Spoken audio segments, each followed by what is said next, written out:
एक ऐसा राजा जो जंगल का शेर नहीं बल्कि अंग्रेजों के दिल का डर था। एक ऐसा योद्धा जिसने कहा था, शेर की एक दिन की जिंदगी गिद्धर की 100 साल की जिंदगी से बेहतर है। ये कहानी है टीपू सुल्तान की, जिसे दुनिया जानती है शेर मैसूर के नाम से। 20 नवंबर 1750 देवनाहल्ली में एक बच्चा पैदा होता है। नाम रखा गया टीपू सुल्तान।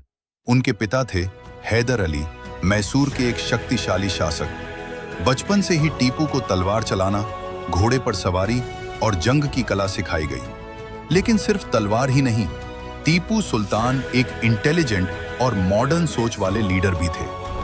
18वीं सदी में ब्रिटिश ईस्ट इंडिया कंपनी धीरे धीरे भारत पर कब्जा कर रही थी, लेकिन एक नाम था जो उनके रास्ते में दीवार बन के खड़ा हो गया, टीपू सुल्तान।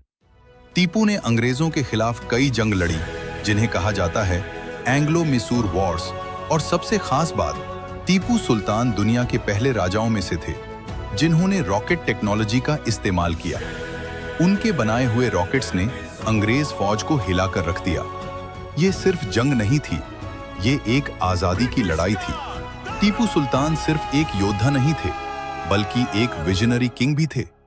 उन्होंने अपने राज्य में नए कॉइन सिस्टम, नई कैलेंडर सिस्टम और ट्रेड को बढ़ावा दिया। फ्रांस के साथ अलायंस करके उन्होंने अंग्रेजों के खिलाफ एक मजबूत स्ट्रैटेजी बनाई। उनका सपना था एक ऐसा भारत जो अंग्रेजों से आजाद हो। 1799 श्रीरंगपट्टना ये वो जगह थी जहां टीपू सुल्तान ने अपनी आखिरी जंग लड़ी। अंग्रेज फौज ने चारों तरफ से हमला कर दिया, लेकिन टीपू सुल्तान ने हार नहीं मानी। आखिरी सांस तक लड़ते रहे और मैदान जंग में ही शहीद हो गए।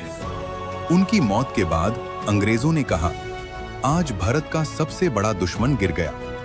टीपू सुल्तान सिर्फ एक नाम नहीं, एक सोच है, हिम्मत की, देशभक्ति की और कभी हार न मानने की।